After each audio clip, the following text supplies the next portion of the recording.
What's up, Collider TV Talk fans? We are here with a special review of the CW's Elseworlds. I'm here with Dorian Parks. What up, man? What up? How you doing? I'm excited. This is the first time I've sat in this seat. I feel like Christian Harloff right now. This is the first time I've ever sat in Josh's seat, but I feel like true to form with Elseworlds, we had to kind of flip stuff up, switch bodies, and I'm hashtagging it Josh McCougar for Jeopardy because everything in Elseworlds is upside down.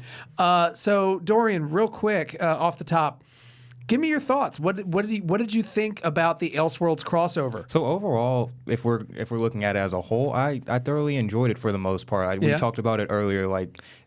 There were some moments that were like overall I was like, but as a whole, like if we're looking at it as a whole, I thoroughly enjoyed it just because we wait for these crossovers. I've put in the hours to watch all these shows especially this season. Yes, you have. But yeah, so to finally see all these characters interact again, we have Superman, we get introduced to Lois Lane, just to see all of them interact, that was pretty cool because that's kind of one thing that I will give it up to the CW DCTV in comparing to Marvel because like they can't use their bigger characters on like the smaller screen. So even though they're not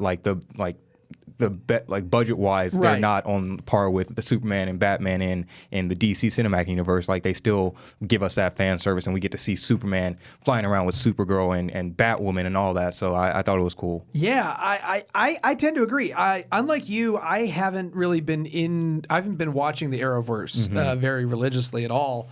I've checked them all out over the years, but it's not something I tune in for every week. But I was really excited. I've been excited for this Elseworlds thing for most of the TV year, ever since they started announcing stuff, especially with Batwoman and going into Gotham City. I was really curious to see how they were going to do it and pull it all off. Yeah. And I thought that on the whole, it was a really entertaining 3 hours of TV. It definitely ebbed and flowed for me a little bit. But I think that I thought that the way that they were able to weave, especially Arrow and the Flash together, I thought worked really well. I hadn't seen a lot of the Superman episodes of Supergirl, so I really like this guy. You like Tyler as Superman? Yeah, that's one thing. When they introduced him the first time, and the switch. Yeah, that's one thing. I'm really a big fan of his portrayal of Superman. Not only Superman, but his portrayal of Clark Kent. He has that charm and that boyish, like I'm innocent, like I'm gonna be a good a good person all the time. So like I definitely thought that was he did a great portrayal of Superman. And when we can talk spoilers, right? Oh yeah. Okay, so yeah, when he had to play the dark, when he had to go and not play the dark, Tyler Hoechlin. That's his name. Yeah, but when he had to portray the dark version of Superman, I thought that was dope. And the black suit looked incredible. Looked good. My biggest critique of him when I first started seeing him was I didn't think he had a broad enough shoulders to be Superman, but I really liked his portrayal. I really liked the scenes where he was in the black suit and in this world the Bizarro Superman because they didn't know who real Superman was. I liked he played well off of himself, which isn't the easiest thing to do, I thought. I really liked Elizabeth Tulloch as Lois Lane. Yeah. One thing. Oh, sorry. They were very good. They were really like. They worked well together. I would be okay if they did a spinoff show. I was reading some stuff about whether or not people think that could happen. I don't know if it could with Supergirl being a thing. The main thing. But yeah, I thought that was cool. And the fun fact about it is she was actually pregnant while she was shooting. While she was shooting, and then how they like wrap it up or I'm pregnant, and then so maybe like if they do plan on keeping her around and bring her back for the next crossover next year in fall 2019, they can be like, this is it'll be her actual baby, her actual child could play Superboy or whatever the iteration is. That's interesting. Yeah, and I mean the biggest fan service for me, being an old school Smallville fan, was when they first go to Clark's farm and you hear the portal and the Save Me song, which I sang out loud as soon as I heard it because it was very entertaining to hear again. But yeah, I mean I think that. My biggest critique for the crossover, I've been thinking about it a lot all day, and I really was disappointed with how they used Supergirl in the 3 episodes. I kept waiting. I thought that the stuff with Arrow and the Flash, Gustin and Amell really had a lot to play with. Amell really kind of stole the show with bringing all the humor that he doesn't normally get to do as Arrow. and they kind of kept putting Supergirl off to the side, and I thought it was going to be because of a big thing in episode 3.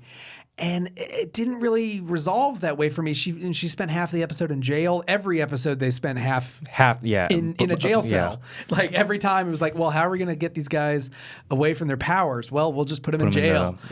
So I was a little disappointed with not seeing enough of Supergirl, especially not really knowing much about the show. I watched the first few episodes of the first season, and I think I watched a couple episodes when it moved over to the CW. But I was hoping to kind of be immersed more in her world and her side characters, and they just kind of happened. And that's kind of what happened in the previous crossover, and it's kind of like they know what to do with the Flash and Arrow because Flash came from Arrow. They kind of know that how to work them off of each other, and we have Supergirl on another Earth, and so they did that the same. I was hoping this year, like, all right.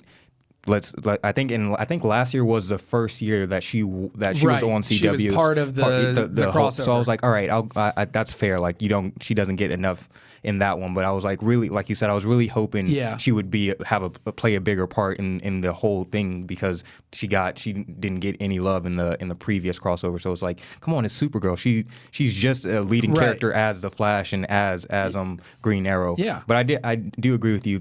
Seeing Oliver Queen or seeing Stephen Amell play a happier version of Oliver Queen, that was pretty cool because and especially this whole season 7, it's been rough for he's had a rough couple of weeks. It's been rough for him. So to see him act and be fun and have a lighter personality, I hope that will carry in the back half of Arrow. Because at the end you do see that they have like a better understanding of each other now that they've walked in each other's shoes literally. Sure. So they're like, oh damn, all right, Flash, you have it harder. I thought it was just like fun and we're all having fun, but I understand where you're at now. So I hope this carries out and Barry being the one to give him advice on how to deal with Felicity and stuff. I thought that was cool because it's always been the relationship. Oliver's been like the mentor to Barry, so we flip it now. Now Barry's the one having to be the more mature one. So I thought that was cool. Yeah, no. I think you're absolutely right, and I think it does. I think it opens. The biggest question leaving us at the end of this was what deal Oliver made with the Monitor to keep Barry and Kara alive, so that they didn't melt when they were spinning around the globe. And I assume at the end it kind of felt like a big tease for next year's crossover more than like a wrap up of this year's crossover. But I feel like we're going to see that. I don't know if you're going to see it in the second half of this season of Arrow as much, but obviously next year when they finally get to Crisis on Infinite Earths, which is the big culmination of what all of this Arrowverse has been building, especially the Flash.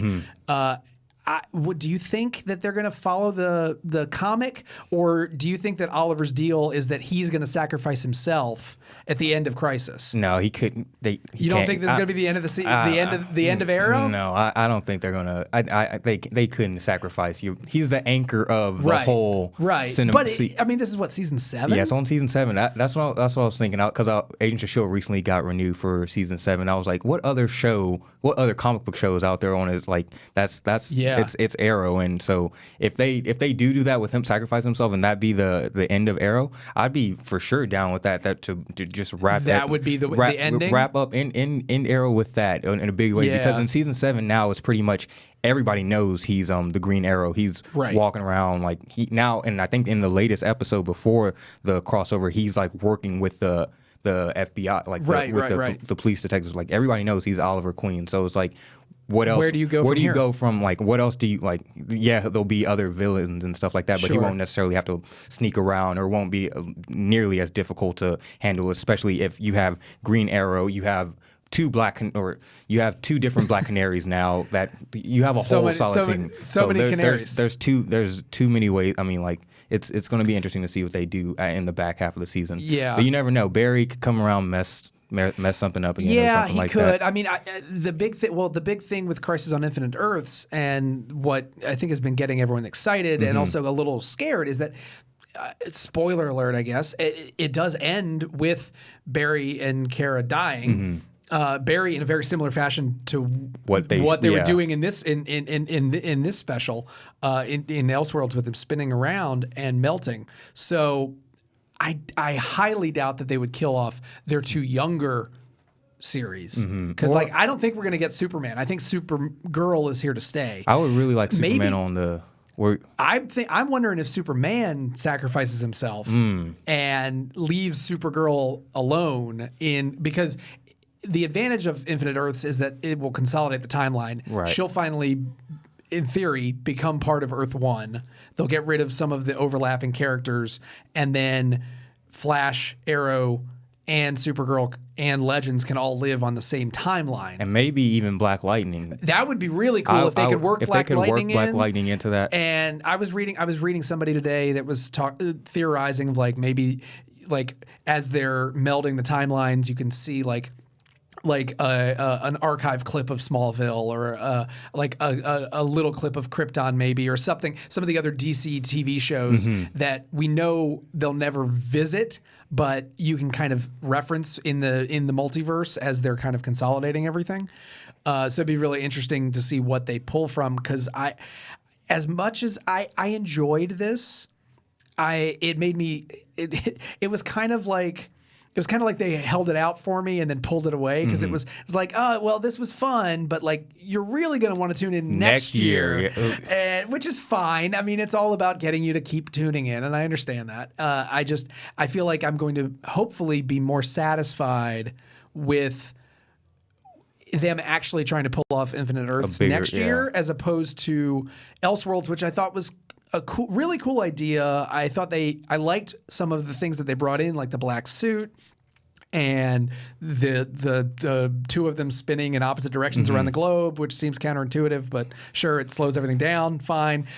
Superman, I liked. I actually would have preferred if Jeremy Davies' character had taken the mantle of Supergirl in a black suit, that as opposed to sick. bringing Supergirl, as opposed to pushing her to the sidelines and making Superman have the Bizarro world kind of feel. And the way they explained it, I was like, okay, I guess I get it. You did that works technically, but does. I would have, like you said, I would have liked to have seen I just wanted to see more of Kara, Melissa Benoist and her side characters because I feel like they didn't. I mean, we saw them in the jail cells, but we didn't see them interact with people the way that we saw the Flash and the Arrow teams kind of interact. And that's kind of another issue I had. When you look at it, you see every character on Team Flash, they made it through each. They were in each of the episodes, in no matter big or small. They had a lot of storylines. And one thing, another thing that kind of irritated me was I would have really loved to seen Iris West and Lois. Where did she go? Exactly. She was in the beginning of the episode. So central. And she was in the beginning of the episode for the first part, and then you never see her again. Yeah. It's like, why? If we're in episode 3, we're back at Star Labs. You have Cisco. You have everybody interacting. It's like, why couldn't she be another version of herself or something like that? So that kind of irritated me. It was like, we have everybody on Team Flash in all these episodes besides the lead, your female leading lady. I would, because I really would have liked to have seen her and Lois Lane, Supergirl, all the women together. Because I loved Lois when Lois Lane showed up with that hammer. That hammer, I was like, oh, that was sick, bro. Because she was kicking ass, and that was awesome. And she was taking charge in a way that some of the other side characters weren't. Exactly. It was cool to see some of the Bizarro World versions, like the evil Earth 1 versions of those characters from the Flash and Arrow, Vibe. Vibe was really funny, I thought, as the Kingpin. Yeah. But yeah, I was really I was missing some of the people. They introduced them well in that first hour, and then Jeremy Davies, for example, he's taken on the mantle of Superman, so he's not even really in the episode until his face melts, and so it's you're setting him up as the villain that he's not really there. They bring back Amazo, which made no sense to me in the first hour, and then they brought him back in the third hour, and it's fine. And the thing about this, they do such a good job of if you haven't watched any of the episodes leading up to it, you can just fall in. But what you're trying to also do is if you like Supergirl, I like her from this, let me go back and see her. But there was nothing that ever, like, especially for the side characters besides her sister Kara, you don't get to meet Jimmy Olsen. Like he gets a little part, he got like the one line. Like one line. Yeah, but, like, I didn't even know it was him until the later. rest of the characters in the Supergirl cast, like you would not have any interest to be like, I want to know more about that. Like, so I would have liked that, and that's mainly for the Supergirl cast. Like I would have mainly liked to see more of them, because it's like we don't know. That's one of the hardest shows to try to sell to other people, to get them to watch. So it's like that should have been one of your central focuses in the whole thing. Yeah. I think maybe if it had been the second episode, but I know that the problem is that I feel like they were trying to juggle so much stuff, because they were also introducing to us to a brand new city and a brand new character in Batwoman. What did you think of Ruby Rose? I thought she was fine. She was fine. I thought she was fine. I really liked her working off of Melissa Benoist. I thought their chemistry together was dope. So I would love to see Supergirl pop up on the Batwoman show a couple of times, because I thought that was a highlight from that episode, is their on-screen chemistry together. But I thought she looked great in the suit. Like, she carried herself, the action scenes that she did. I was like, all right, this is on par with like Arrow. Like, I could see why like she can get her own show, and we're finally exploring the mythos of Batman and what's been going, like, why haven't they addressed this? Like, so I'm glad they're finally like saying they're opening up this world a bit more. So if they do decide to kill off Oliver and they can just make, because they've been using Batman as like his stories and stuff like that for Arrow. So why not just like, all right, we're done with Green Arrow. Let's actually pass the torch to let Batwoman be the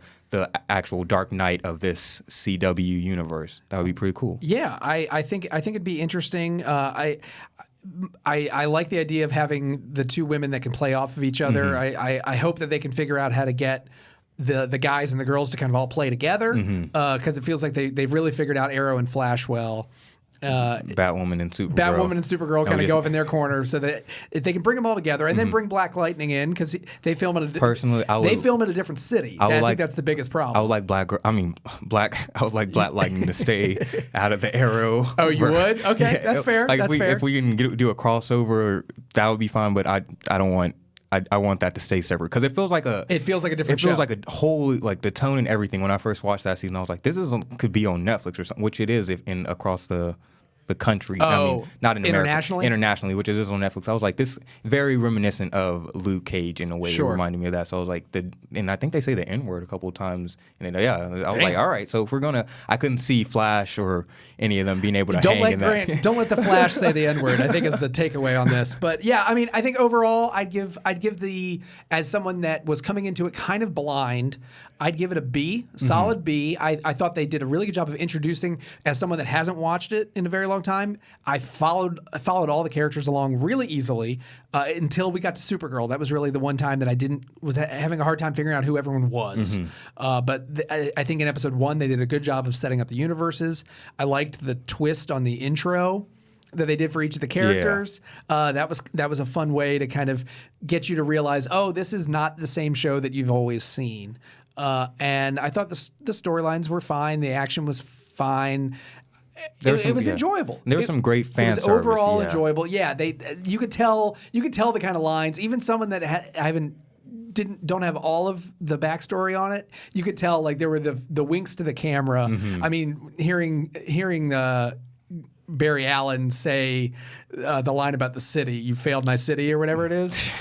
I mean, it was a little. I mean, it was cheesy. It was cheesy, but it was the right kind of cheese. Yeah, it was, because we've only ever heard Oliver Queen say that voice for like six years now, so it would have felt weird either way. But yeah, I thought that was cool for him to do that, and I'm hoping maybe, because they said Oliver has to like channel his inner darkness or whatever. So maybe we'll see some of that affect the back half of Flash, because you never know. He had to go to a dark place. But I also thought it was cool they John Wesley Shipp. Yeah. As like, this was because he's been on the Flash. He's been on the Flash a few times, but as Barry's dad, as Jay Garrick. But this is the first time he was like, I'm Barry Allen. Yeah, from Earth 90. Yes.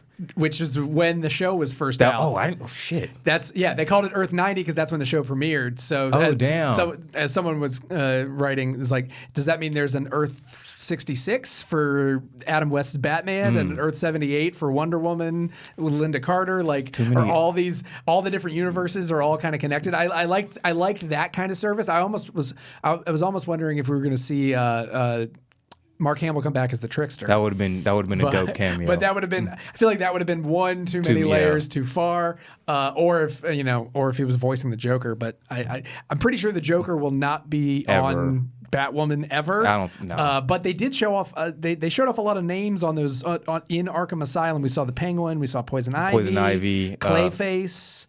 Hold on. Mark Guggenheim, who's the former showrunner, and there was one other. There was one other. The Riddler. Was it the Riddler? Yeah, the Riddler, and I think Bane. And then obviously setting up Infinite Earths, we saw Psycho Pirate and Dr. Destiny, which is who Jeremy Davies' character became at the end after his face got melted. He looked rough. Like, yeah, that was. What's the it immediately popped in my head when I saw it, but the fear of like a bunch, like trypophobia or something. I don't know the word, but it's like the fear of like a bunch of holes. Fear of holes? Like, I don't know what that. Like, are you afraid of the old movie with I'm not with Shia LaBeouf? I'm not Tripophobia? Yeah, something like that, where it's just the aversion to slight or irregular patterns of clusters. Yeah, like when I saw what you have. I don't know, but when I saw his face, I was like, well, all right. That's rough. All right. But another thing that was cool from Earth 90 when he popped up on and he was like, "Oh, Diggle, you're not." He said, "John, you're not wearing your ring," because there's always been that fan theory that in another world, John Diggle would be John Stewart and rock the Green Lantern ring. So he was like, I didn't catch that. Yeah, he was that's like, really you're not wearing your ring, because that's been a fan theory forever. So that they like gave us a fan service of confirming it. Like he's a Green Lantern on another world. We will never see that, but you will never see. But just like we will probably never see the Green Lantern Corps movie, but they're still working on it. But yeah, so quick final thoughts. What would you grade this series? I think I'd give it a B as well. Yeah. I sidetracked. The Legends of Tomorrow, their mid-season finale. I haven't watched it yet. I need to. That I thought that was a great crossover within itself, because a lot of the Collider fans know that I recently watched Back to the Future, and they like I feel like Tom Holland and Infinity War making those pop culture references, because they literally went back to a previous episode, not talk to themselves, but save themselves from doing something like that. And I was like, holy shit, they're Back to the Future right now. I get this reference.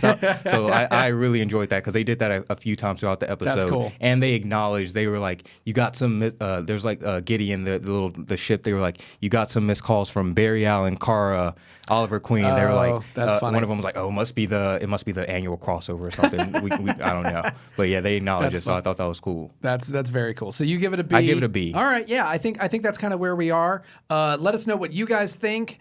Make sure to listen to TV Talk every Friday. We're breaking down TV news. And we're gonna have more of these reviews just like this. Dorian's watching a lot of the superhero TV shows so that Josh and I don't have to. And he's gonna be popping in every now and then to review some of this. And thank you so much for joining me right now. Thank you for having me. This was a lot of fun. Yeah, I enjoyed it. I love talking about superhero shows. Yeah, me too. Yeah. When Agents of S.H.I.E.L.D. comes back, oh hell yeah! You and I are gonna be talking Agents of S.H.I.E.L.D. I want to review every week. We'll do it. I don't think they'll let us, but we'll do it anyways. All right, thanks guys. Make sure to subscribe to Collider. We'll see you soon.